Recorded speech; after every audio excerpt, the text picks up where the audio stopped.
मध्यकालीन भारत मध्य है, ये लगभग आप यूं मानो कि ये 1000 से ज्यादा सालों तक चला। उस समय को हम लोग बोल रहे हैं। ये 650, कहीं कहीं पे लिखा होगा आपको 7th सेंचुरी, ठीक है। तो 650 जो आपका आ रहा है, 650 एडी से लेके 1707 एडी, जब तक औरंगजेब नहीं मरा तब तक का ये टाइम हम लोग लेते हैं। जब औरंगजेब मर गए 1707 में, उसके बाद हम लोग मॉडर्न पीरियड पढ़ने लगते हैं। वहां तक का टाइम हमने लिया कौन सा हिस्ट्री, तो मेडाइवल हिस्ट्री। तो कहीं कहीं पे इसे लिखा रहता है 7th सेंचुरी से लेके 17th सेंचुरी तक, मतलब 1699 तक। लेकिन मैंने आपको एक्यूरेट लगभग बता दिया कि इस पीरियड को हम लोग लेते हैं। लास्ट क्या चीज हमारा है, मॉडर्न पीरियड या मॉडर्न हिस्ट्री। मॉडर्न हिस्ट्री की आप बात करो तो 1707 औरंगजेब के मरने से साथ लेके 1947 जब तक हमारा इंडिया आजाद नहीं हो गया तब तक के पीरियड को हम लोग क्या बोल रहे हैं, मॉडर्न हिस्ट्री। तो हमने देखा स्टूडेंट्स कि हिस्ट्री जनरली हम लोग बोलते थे, हिंदी में इतिहास को क्या तोड़ा जाता था, इति मींस बीती और हास मींस कथा या कहानी। तो बीती हुई कहानियों को हम लोग इतिहास बोलते थे। अब हिस्ट्री को पढ़ने का दो तरीका आपने पढ़ा था पहले चैप्टर में।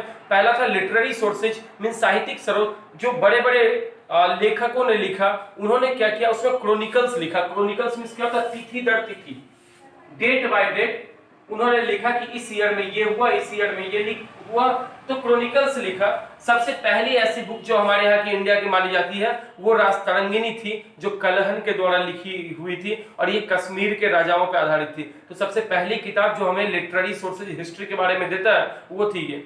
फिर वैसे ही हम लोग अगर आगे देखें तो फिर पीरियड आता है अशोका के टाइम में। अगर हम लोग चंद्रगुप्त मौर्य का पीरियड देखना है तो आप कौटिल्य का बुक देख रहे थे। लेकिन अर्थशास्त्र में बहुत सारा लोगों ने ऐड भी कर दिया। उसके पहले सबसे परफेक्ट क्रोनिकल वाले में जो बुक आती है वो क्या थी, राजतरंगिणी। ऐसा नहीं आप मानो कि सबसे पुरानी किताब हो गई, सबसे पुरानी किताब ऋग्वेद थी, ठीक है। तो हमने क्या किया, एक तो लिटरेरी सोर्सेज में क्रोनिकल्स डेट बाय डेट देखना स्टार्ट कर रहे थे, और दूसरा हम लोग क्या करते थे, आर्कियोलॉजिकल सोर्सेज पढ़ते थे। आर्कियोलॉजिकल मींस क्या होता है, महल भवन पुरातात्विक जो चीजें होती है, एक ही है, फिजिक्स का भी नहीं आया, ठीक है। तो पुरातात्विक भवन ये सारी चीजें जो थी इसको हम लोग क्या बोलते थे, आर्कियोलॉजिकल सोर्सेज, ठीक है। तो आर्कियोलॉजिकल सोर्सेज में आप देखते हो कि हम लोग कोई बिल्डिंग वगैरह को देख के उसके अकॉर्डिंग हम लोग पढ़ते हैं इनका जीवन यापन कैसा था, शैली कैसी थी, किस टाइप का डिजाइनिंग था, नगाड़ा स्टाइल था, या फिर अगर आप देखो साउथ इंडिया में ड्राविड स्टाइल मंदिरों का वैसा होता था डिजाइनिंग, उसके अकॉर्डिंग पढ़ते हैं। तो हिस्ट्री पढ़ने में हमने हिस्ट्री को 3 पार्ट में डिवाइड कर दिया, एंशिएंट, मेडाइवल और मॉडर्न। इसी पीरियड में हम लोग पढ़ रहे थे। 6th क्लास में आपने पढ़ा था एंशिएंट हिस्ट्री, सिर्फ और सिर्फ एंशिएंट हिस्ट्री, अशोका, चंद्रगुप्त मौर्य वगैरह जो भी था, आपने समुद्रगुप्त, गुप्ता डायनेस्टी, उसके पहले मौर्य डायनेस्टी, उसके पहले नंदा डायनेस्टी, नंदा डायनेस्टी के बाद से स्टार्ट कर देते, नंदा डायनेस्टी, ये सब आपने उसमें पढ़ा। फिर आपने इसी पीरियड में पढ़ा था हर्षवर्धन को। हम लोग जब क्लास 7th में आए तो 7th में पढ़ाया जाता कौन सा, तो मेडाइवल हिस्ट्री। हमने 2 चैप्टर देखा भी थोड़ा सा पीछे, हमने पढ़ा था ट्राइपार्टाइट स्ट्रगल, पाला प्रतिहारा, राष्ट्रकूटा, गुर्जर प्रतिहारा, ये सब हमने देखा। बंगाल में पाल थे तो राष्ट्रकूट साउथ इंडिया में थे, गुर्जर प्रतिहार राजस्थान के एरिया में थे, और ये सब के सब कन्नौज के लिए लड़ाई कर रहे थे। मैंने आपको पढ़ाया था यहाँ पे।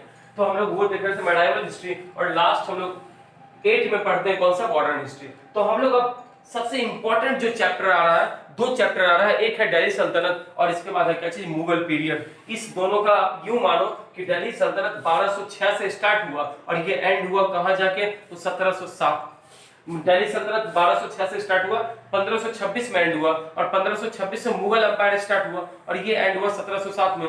बीच में 10-15 सालों के लिए बस सूरी डायनेस्टी, मतलब शेरशाह सूरी का डायनेस्टी आ गया था हुमायूं को हरा के, बस वो ये पढ़ना। सोच लो आप, ये लगभग आपको 500 सालों के अराउंड का एरिया पढ़ना, 1206 से लेके 1707, 501 साल ये आ रहा है टोटल का टोटल। इतने दिनों का आपको सिर्फ 2 चैप्टर पढ़ना है, किसमें, तो एक दिल्ली सल्तनत, दिल्ली साम्राज्य, और सेकंड में आप क्या बोलोगे उसको, मुगल एम्पायर। तो आपको जब भी अगर नोट डाउन करना हो तो प्लीज आप इस पे वीडियो पे पॉज करके इसे नोट डाउन कर लीजिएगा, मैं इसको आप मिटा दूं, ठीक है।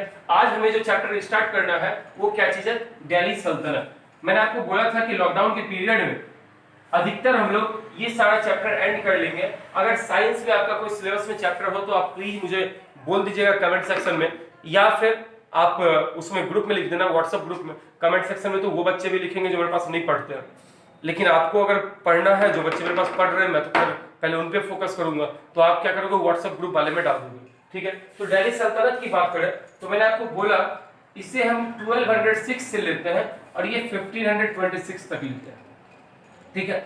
इस दिल्ली सल्तनत में अब मेरे पास एक नॉर्मल बुक है, किसी और पब्लिशर की है, किसी और स्कूल का है, लेकिन मेरा हमेशा ये कहना है हर बुक हमेशा एनसीईआरटी के आजू बाजू चलता है, एनसीईआरटी के साथ साथ चलता है। तो अगर मेरे पास एनसीईआरटी बुक अभी नहीं है मौजूद यहाँ पे, कोई बच्चा भी मेरे आजू बाजू में 7th का नहीं है, तो मैंने क्या किया, बस एक कोई बुक मेरे पास पुरानी सी पड़ी हुई थी, उससे मैं अब आपको पढ़ाना स्टार्ट करता हूँ।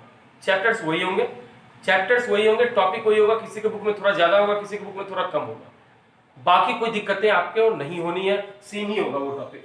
तो 1206 से 1526 देखें तो सबसे पहले 1206 से लेके 1290 ये जो पीरियड है इसमें रूल किया था स्लेव डायनेस्टी, हिंदी में हम लोग बोलते हैं गुलाम वंश, और इसका स्टार्टिंग किया था कुतुबुद्दीन ऐबक, वही कुतुबुद्दीन ऐबक जिसने कुतुब मीनार का निर्माण शुरू करवाया था।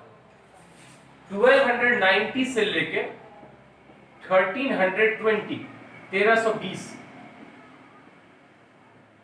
ये जो पीरियड हम लोग देखते हैं, ये देखते हैं किसका, तो हम लोग देखते हैं खिलजी। इसका सबसे फेमस आपको पता है अलाउद्दीन खिलजी, ठीक है। 1320 तक हम लोग अब देखें 1320 से लेके 1414 तक ये जो हमारा था वो क्या चीज था, तो ये था तुगलक डायनेस्टी। इसको हम लोग क्या बोलते थे, तुगलक डायनेस्टी। 1414 से लेके और 1451 तक का जो टाइम था इसे हम बोलते हैं सैयद डायनेस्टी।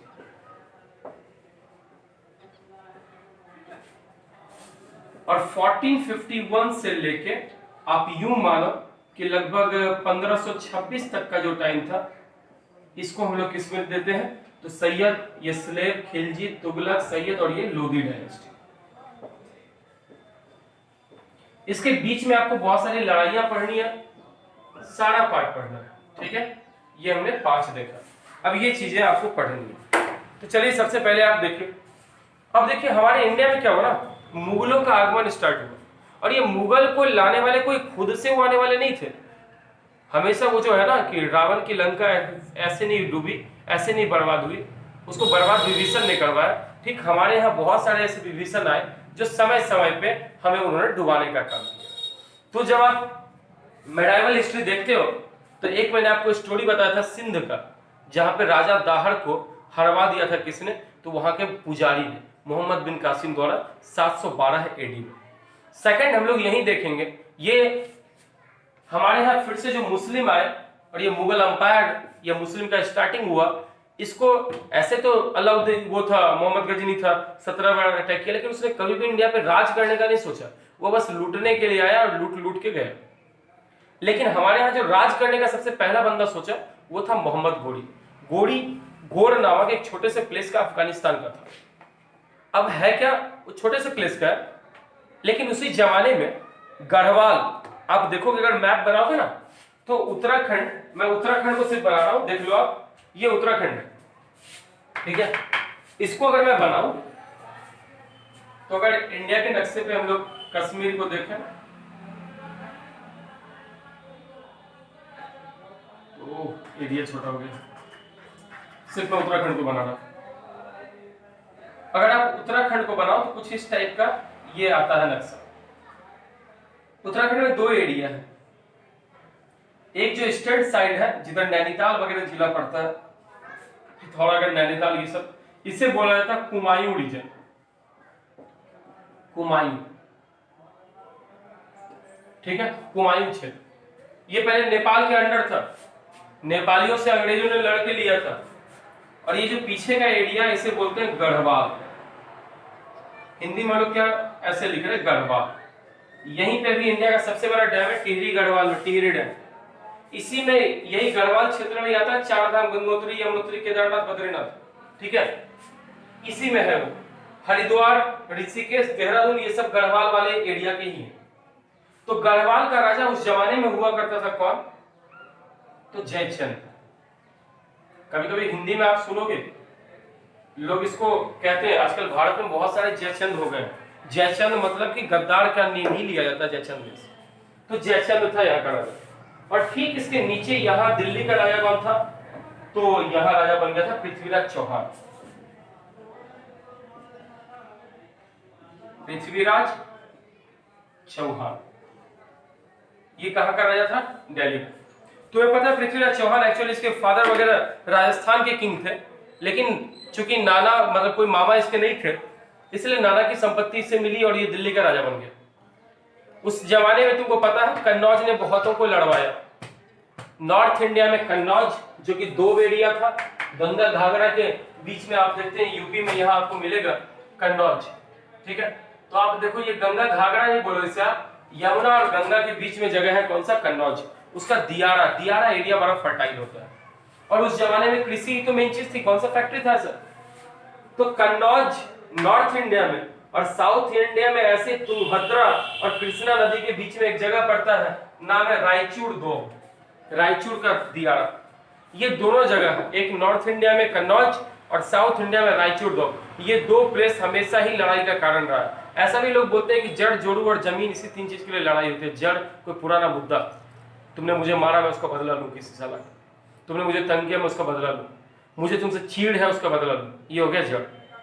जोड़ू आपको पता है रामायण महाभारत महिलाओं के लिए, अगर आप रिस्पेक्ट नहीं करोगे कोई दूसरे उनकी रिस्पेक्ट बचाने के लिए और कोई रिस्पेक्ट उतारने वाले, इसमें लड़ाई होती है। और तीसरा क्या चीज है? जमीन, मतलब लैंड के लिए। तो ऐसा ही जड़, जोड़ू और जमीन के चक्कर में समझो तो जमीन क्या चीज था? कन्नौज जो एरिया था फर्टाइल था, नजर जयचंद की भी थी, नजर पृथ्वीराज चौहान का भी था। अटैक किया, पृथ्वीराज चौहान जीत गया। जयचंद को इसका बहुत गुस्सा आया। साथ में लोग ये भी बोलते हैं कि जयचंद की बेटी संयोगिता को पृथ्वीराज चौहान को उसने नहीं बुलाया था स्वयंवर में, तो वो उठा ले गया था। इसका बदला उसे पता था कि खुद तो जीत कर ले नहीं सकते पृथ्वीराज चौहान से, तो इसने अफगानिस्तान का जो वो सरदार था, वहां का राजा, गौड़ का राजा, बहुत छोटे कस्बे, दिल्ली इतने बड़े एरिया का भी नहीं, मोहम्मद गोरी, उसे बोला कि तुम इंडिया पे अटैक करो, मैं तुम्हें खुफिया रास्ता बताऊंगा और ऐसा करना। वो आया अटैक करने, दिल्ली के पास ही तड़ाइन एक जगह पड़ता है हरियाणा में, वहां क्या किया पृथ्वीराज चौहान ने 1191 जो हुआ उसमें क्या हुआ, पृथ्वीराज चौहान ने उसे हरा दिया, मोहम्मद गोरी। लेकिन हम भारतीयों के अंदर क्या है ना, एक चीज बहुत बुरी है, हम लोग का दिल बड़ा जल्दी पसीज जाता है और हम लोग माफ कर देते हैं। मैंने भी इस माफी की वजह से, मैंने माफ जो किया है इसकी वजह से मुझे भी बहुत घाटा हुआ। और ऐसा ही हमारे इंडियन राजाओं को भी हमेशा से ही होते आया, चाहे वो बाद में हैदर अली आए, अंग्रेजों को माफ किया तो बुरा हुआ, ठीक है, चाहे वो इस साइड से अभी आप देखोगे पृथ्वीराज चौहान जिसने माफ किया तो बुरा हुआ। 1191 में वो हार के गया, 1192 में उसको दिल्ली का खुफिया रास्ता वगैरह जयचंद ने दिलवाया और फिर अटैक किया। नेक्स्ट बार फिर से तड़ाइन में युद्ध हुआ और पृथ्वीराज चौहान हार गए। पृथ्वीराज चौहान हारे, उनको मार दिया गया। बाद में जयचंद को भी उसी ने हरा दिया, क्योंकि गद्दारों का कभी भी भला नहीं हुआ, गद्दारों का कभी भी भला नहीं हुआ, इतिहास गवाह हर जगह, उनको लास्ट में बेमौत ही मारा गया। तो जयचंद को भी उसने हरा दिया। अब मोहम्मद गोरी क्या हो गया कि यहाँ पे हमारे एरिया तक में उसने एक गवर्नर अपॉइंट किया। और गवर्नर किसे अपॉइंट किया? तो उस जमाने में ना गुलामों को पालने का शौक था। गुलाम वैसे होते थे जैसे आप गाय भैंस खरीदते हो ना, उस तरीके के गुलाम थे, मार्केट में बिकते थे। आप खरीदो उनको और वो जिंदगी भर आपके लिए काम करेंगे, एकदम वफादार वाला, ठीक है। ऐसे ही गुलाम बहुत सारे हुए।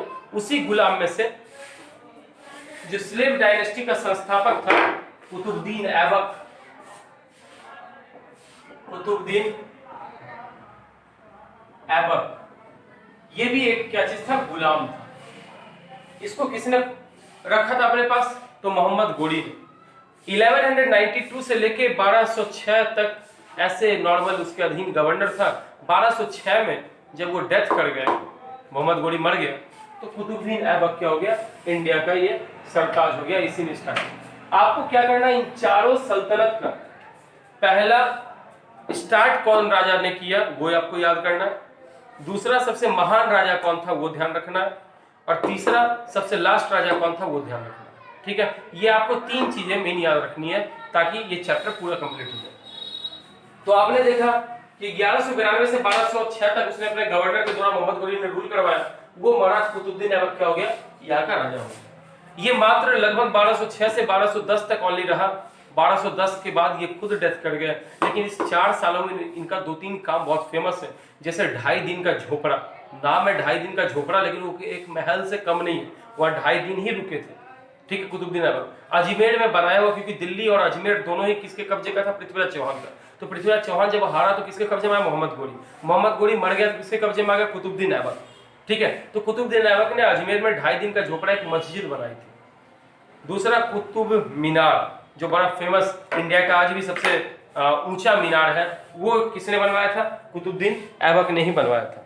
ठीक है, तो ये रहा कुतुबुद्दीन ऐबक का हमने देखा। अब इसी में सबसे अच्छे जो राजा होंगे वो कौन होंगे? इल्तुतमिश। उसके बाद कौन आएंगे? बलबन आएंगे। और फिर बलबन के बाद जैसे ही नीचे का एरिया आता है, बलबन के बाद हमेशा ये क्या होता है कि डाउनफॉल होने लगता है और फिर खिलजी इनके ऊपर आते हैं। इसी बीच में जैसे ही ये कुतुबुद्दीन ऐबक को लोग लाख बख्श बोलते थे। लाख बख्श मतलब लाख बख्श देने वाला, छूट देने वाला, बहुत दयालु राजा था, काइंड था। जब ये मरा तो इसको कोई बेटा नहीं था, तो इसके जो दामाद थे इल्तुतमिश, वो यहाँ के क्या बने? राजा बने। इल्तुतमिश राजा बने, वो बहुत ही मतलब अच्छे पर्सन, बहुत उन्होंने आगे तक फैलाया अपना एरिया, नर्मदा नदी तक लगभग कब्जा किया, उन्होंने एरिया फैलाया।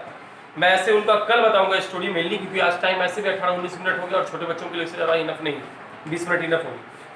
तो 1211 से लेकर 1236 तक गयासुद्दीन बलबन हम लोग बोलते, ये गयासुद्दीन बलबन नहीं, शमसुद्दीन इल्तुतमिश बोलते हैं, जो कि दामाद थे ये कुतुबुद्दीन ऐबक के। उन्होंने शासन किया। उनके शासन के बाद जब वो डेथ किए तो उनके बेटे रुकनुद्दीन मोहम्मद को बनाया गया। वो बहुत ही बेकार सा था और इल्तुतमिश ने अपने हलफनामे पे लिखा था कि मेरी बेटी को यहाँ का राजा बनाया जाए, लेकिन चूंकि महिला राजा बनेगी ये लोगों को, पुरुषों को पसंद नहीं हो सकता, इसलिए लोगों ने इसके बेटे रुकनुद्दीन मोहम्मद को बनाया। लेकिन 6 महीने के बाद उसको हटा दिया और रजिया सुल्ताना, जो कि अकेली महिला, लास्ट तक भी अकेली महिला रही जो दिल्ली के गद्दी पे बैठी, फर्स्ट और अंतिम। ठीक है, 3.5 साल इन्होंने शासन किया, 1236 से 1240।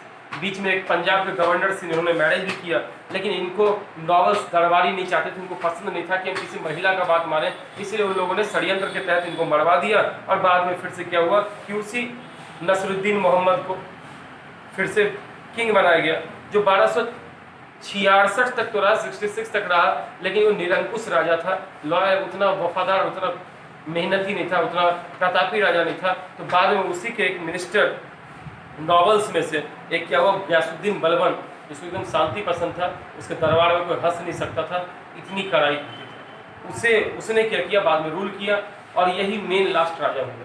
तो आपको ये ध्यान रखना, स्लेव डायनेस्टी में से बता रहा हूँ, आप ये नोट डाउन कर लोगे। स्लेव डायनेस्टी 1206 में कुतुबुद्दीन ऐबक ने स्टार्ट किया, 1210 तक ये रहे। 1210 मतलब जब ये हटे तो 1211 से लेकर 1236 तक इनके दामाद इल्तुतमिश रहे। इल्तुतमिश जब हटे तो 6 महीने के लिए उनका बेटा रहा। फिर से क्या हुआ कि उनकी बेटी रही, 1236 से 1240, लगभग 3.5 साल राज किया। फिर 1240 से लेकर 1266 तक अब जो एरिया जान रहे हो वो कौन रह रहा है, तो नसरुद्दीन मोहम्मद 1246 से रहने लगा। 6 साल इधर उधर हुआ, बहुत सारे सुल्तान बीच में बेटा बेटा भतीजा ऐसे बनते जा रहा था। लास्ट में जो मेन फिर इंपॉर्टेंट रूलर आया वो कौन आया, बलबन आया।